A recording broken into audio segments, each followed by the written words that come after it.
Νάκας. Μία ακόμη σέντρα, Κωνσταντινίδης, η μπάλα στα δίχτυα, 1-0. Στο 89 ο Βασίλης Κωνσταντινίδης λυτρώνει τον Άρη. Ο παίκτης που ήρθε από τον πάγκο.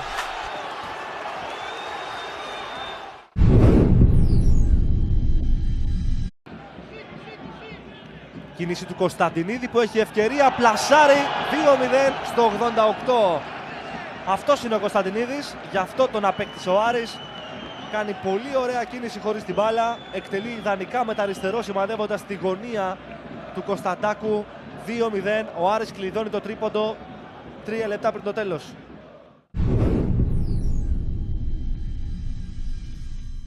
«4-0 για τον Άρη και στο 87 από το σέντρο του Μέλισσα ο Κωνσταντινίδης με κεφαλιά θα διαμορφώσει το τελικό 5-0. Πρώτος Άρης με 43 βαθμούς, 10 πόντους πάνω από τον δεύτερο Νέστο. Και στο 87 από το σέντρο του Μέλισσα ο Κωνσταντινίδης με κεφαλιά θα διαμορφώσει το τελικό.